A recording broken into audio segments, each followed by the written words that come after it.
안녕하세요. 뉴튼치과병원의 손윤락 원장입니다. 오늘은 무치약 환자의 치료 방법에 대해서 전반적으로 이야기를 하려고 합니다. 무치약 치료 방법은 크게 보면 두 가지가 있죠. 틀니가 있고 그 다음에 임플란트가 있는데, 틀니는 이제 흔히 얘기하는 완전 틀니, 임플란트를 몇 개를 심어서 하는 임플란트 틀니, 저희는 이제 오버덴처라는 말을 쓰는데 이 두 가지 방법이 있다고 생각하시면 돼요. 그래서 본인이 이제 임플란트를 하고 싶어 함에도 불구하고 부위의 뼈가 좋지 않아서 어쩔 수 없이 틀니를 할 수밖에 없는 상황이었는데, 이제 그런 환자분들에 대해서는 이제 디지털 프라치라는 치료를 한번 생각해 볼 수 있어서 그거에 대해서 좀 말씀드릴게요. 무치약 환자분이신데, 아까 말씀드렸던 전체 임플란트 개념으로 보면 4개의 구획으로 나누고 이렇게 최소 8개의 임플란트가 들어갔죠. 상하 기준으로. 이제 가장 큰 차이가 뭐냐면 이 4개의 구획을 나누지 않고 하나의 구획으로 이렇게 본다는 거죠. 4개를 따로따로 보는 게 아니라 한 개를 전체로 보게 되면, 거기서는 첫 번째 장점이 일단 중간에 있는 2개 정도는 빼도 되는 거죠. 뭐 중간에 있는 게 될 수도 있고 사이에 있는 걸 수도 있지만, 어쨌든 임플란트 개수가 총 상하 기준 8개에서 6개 정도로 줄어들 수 있다는 게 첫 번째 장점이고요. 두 번째 장점은 오히려 이제 더 큰 장점인데, 아까 이제 말씀드렸던 전체 임플란트에서는 3번의 위치가 반드시 확보가 되는 게 예후성이나 내구성을 위해서 상당히 중요했는데, 이게 지금 디지털 프라치 개념에서는 한 개의 보철, 하나짜리 보철이 들어가다 보니까 굳이 이제 3번에 없어도 되는 거죠. 그래서 3번의 뼈가 특히 안 좋아서 전체 임플란트 불가능했던 경우라 하더라도 그 주위에 뼈가 좋은 부분을 찾아서 이렇게 심게 되니까 전체 임플란트로는 해결이 안 됐던 케이스 상당 부분이 디지털 프라치를 통해서 해결이 많이 되는 거죠. 그래서 3번의 위치를 너무 안 좋아서 수술이 불가능했지만, 저렇게 굳이 3번이 아니더라도 그 옆에 있는 뼈가 좋은 위치에 찾아서 저렇게 6개를 오른쪽에 3개, 왼쪽에 3개 이렇게 배치만 할 수 있다면 이제 수술이 가능한 케이스가 많아져서 전체 임플란트가 불가능했던 경우에도 디지털 프라치로 할 수 있는 경우가 상당히 많아졌습니다. 근데 이 수술을 하기 위해서 이제 전제 조건이 있는데요. 임플란트를 이렇게 무작정 심게 되면 디지털 프라치는 불가능합니다. 이게 아무래도 하나짜리의 보철이 이렇게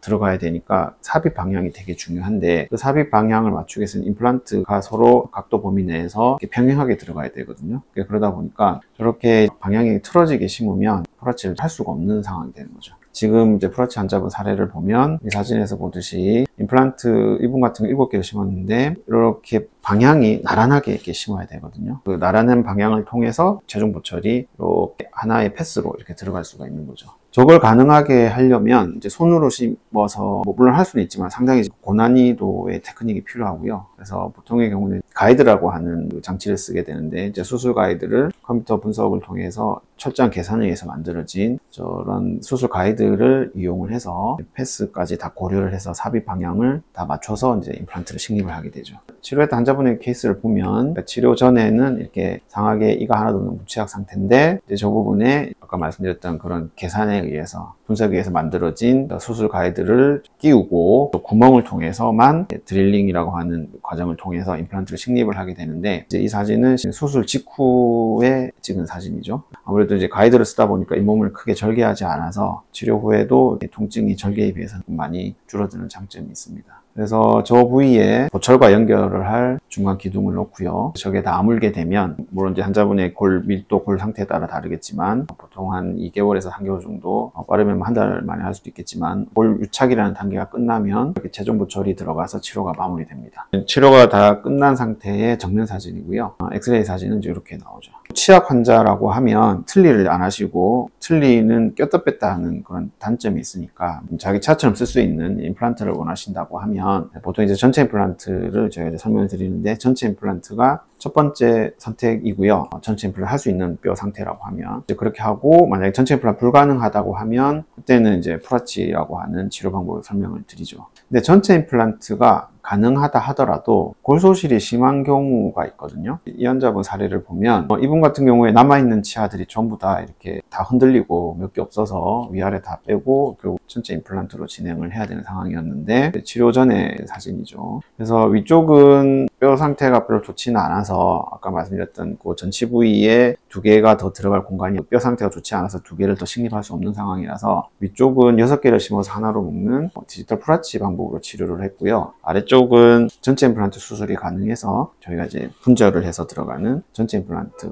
방법으로 진행을 했는데 엑스레이 사진으로는 크게 차이가 없어 보이지만 실제 구강내에서 보면 이렇게 되죠. 그래서 보시면 위쪽은 디지털 프라치로 수술을 하고 아래쪽은 전체 임플란트로 치료를 했는데 치료를 다 하고 나니까 이제 환자분 반응이 조금 의외였어요. 위쪽은 치아가 이렇게 작고 해서 이렇게 심미적으로 괜찮은데 아래쪽은 치아가 너무 길다고 이렇게 말씀을 하셔가지고 위쪽처럼 아래쪽도 할 수 없냐 이렇게 말씀을 하셨는데 이제 물론 이제 사람마다 심미적 기준이 다르긴 한데 이렇게 골소실이 심한 경우에 전체 임플란트와 디지털 프라치의 차이점은 뭐냐면 골소실이 심하다는 거는 이제 틀니를 쓰든지 아니면 뼈가 많이 녹아서 공간이 크게 남은 경우에 그 남은 공간을 전체 임플란트를 하게 되면 전부 치아로 채워야 되죠. 그러다 보니까 이 그림에서처럼 아래쪽에 치아가 길어져 보이는 거고 거기에 반해서 프라치는 저 비어있는 큰 공간을 치아는 정상적인 사이즈로 만들고 그 나머지 빈 공간은 잇몸으로 구현을 해서 최대한 자연스럽게 이렇게 만들 수 있는 장점이 있거든요. 2가지가 모두 임플란트라는 측면에서는 비슷하지만 그 부분이 되게 다르다고 할 수 있죠. 아래쪽 같은 경우에 사실은 전체 치아 길이가 너무 긴데요. 저 정도의 길이가 하악의 원래 치아 길이라고 생각하시면 되고 나머지 부분은 잇몸으로 구현을 했으면 훨씬 더 심미적으로 만들 수가 있었겠죠. 그러다 보니까 전체 임플란트가 가능하다 하더라도 프라치가 심미적으로 더 좋을 수도 있는 케이스가 있어서 그거는 좀 구별하고 진행을 하시는 게 좋고 저희가 이제 치료를 할 때는 환자분한테 각 술식에 대한 장단점을 미리 말씀드려요. 다른 환자분 사례도 보면 상하게 전체 임플란트 치료를 했는데 엑스레이 사진으로 이렇게 보이지만 구강내에서 보면 이렇게 보이는 거죠. 이분도 이제 프라치가 아닌 전체 임플란트를 진행을 했는데 골소실이 심한 케이스였다 보니까 상하게 치아 길이 아주 길어져 보이죠. 옆에서 보면 길기도 하고 이렇게 좀 뻗어져 보이고 이분 같은 경우에 이제 프라치를 했으면 저거보다는 조금 더 실미적으로 할 수 있었던 케이스죠. 비슷한 사례 환자분인데 왼쪽은 위쪽을 전체 임플란트 치료를 했고 오른쪽은 디지털 프라치로 치료를 한 건데 심미적으로는 디지털 프라치가 골소실 심한 경우에는 조금 더 이쁘다고 할 수 있겠죠. 물론 환자마다 심미적 기준이 달라서 상대적이긴 한데 프라치 환자의 초진 사진을 보면 이제 이분 같은 경우는 틀니를 오래 쓰셔서 위아래 그 골소실이 심한 상태에서 저희가 이제 진료를 시작을 했기 때문에 당연히 이제 프라치로 진행을 했고요. 그래서 결과는 저렇게 나와서 지금은 이제 잇몸의 색깔도 환자의 원래 잇몸 색깔이랑 가장 유사하게 이렇게 하는 컬러링을 하는 방법도 개발이 돼서 아주 자연스럽게 저희가 이제 제작을 할 수 있는 단계로 가죠.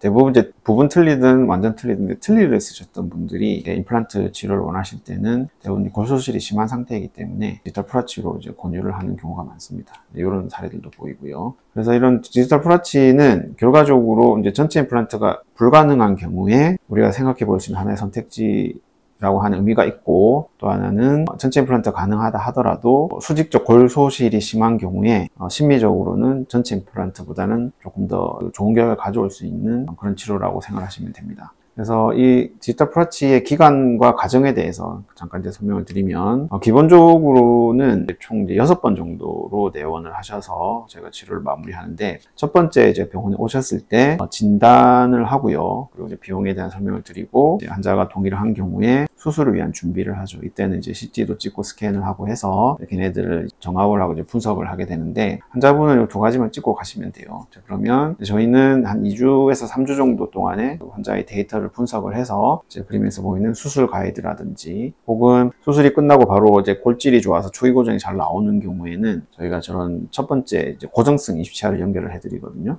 그거를 이제 미리 좀 준비를 합니다. 그래서 제작 기간이 대략 한 2, 3주 정도 걸릴 거고 오시면 이제 수술을 하게 되는데 수술 과정에서 임플란트 식립을 하고 임시치아를 연결을 하죠. 그 다음 날 보통은 이제 하루나 이틀 뒤인데 미리 만들어 놓은 임시치아는 수술 전에 만들어 놓은 거라서 이제 저희가 수술이 끝나고 나면 더 깨끗하고 더 심미적이고 더 기능적으로 좋을 수 있는 2번째 임시치아를 만들기 위한 준비를 하는데 첫 번째 임시치아를 다시 풀어가지고 청소 를 하고, 그리고 그 부분을 스캔이라고 하는 3차 사진을 찍어서 이제 준비를 합니다. 그러면 준비는 끝나고요. 과정이 보통 한 1, 2주 정도 걸리는데, 그 기간 동안 두 번째 임시치아 제작을 위해서 얻었던 데이터를 이용을 해서 이제 곡이 제작이 되면 이제 다음 내원에 오셔가지고 저렇게 연결을 하고요. 그러면 다섯 번째 내원 때는 두 번째 임시치아를 쓰시고, 뭐 이때는 이제 환자분의 상황에 따라 다른데, 발치한 치아가 없고 원래 무치약 상태에서 치료를 했다 그러면 한 달 정도 써보고 크게 불편한 거나 이런 게 없다고 하시면 최종 치아를 제작하기 위한 준비를 하고요. 만약에 불편한 게 있다라고 하면 이제 수정을 조금 하고 해서 이제 계속 잘 맞는지 불편한 게 없는지 확인을 합니다. 그래서 최종적으로 불편한 게 없다고 하시면 두 번째 임시치아를 다시 이제 사진을 찍어서 최종 치아를 만들기 위한 준비를 합니다. 그래서 제작 기간이 대략 한 2, 3주가 걸리는데 최종 보철이 만들어지면 이제 최종 보철 체결을 하고 이제 치료를 마무리하는. 그래서 통상적으로는 한 악당, 그러니까 보통 6번 정도, 6번에서 7번 정도 내원을 하시고요. 그리고 아래쪽까지 같이 하신다고 하면 한 번 정도 또 추가가 되는데, 내원 횟수는 6번에서 7번 정도가 될 거고, 그리고 전체 기간은 상황에 따라 다르겠지만 빠르면 뭐 2달 만에 될 수도 있고, 이도 빼야 되고, 또 상악동 거상술이랑 뼈이식도 해야 되고, 이런 상황이라고 하면 한두 달 정도 더 추가될 수 있고, 프라치는 전체 임플란트에 비해서 그런 다른 특징점이 있어요. 저는 이제 물치약 환자분들이 오셔서 임플란트를 치료를 하신다고 하면 저희 병원에서도 첫 번째 선택은 전체 임플란트입니다. 그래서 전체 임플란트를 해서 말씀을 드리고, 근데 전체 임플란트를 하고 싶은데 뼈가 안 좋아서 전체 임플란트 불가능하다든지, 아니면 골수술이 심해서 전체 임플란트로 진행을 할 경우 그 결과가 이제 치아가 길게 나온다는 게 예상이 되면 프라치로 진단을 해서 이제 설명을 드리고요. 내원의 수는 6회에서 7회 정도,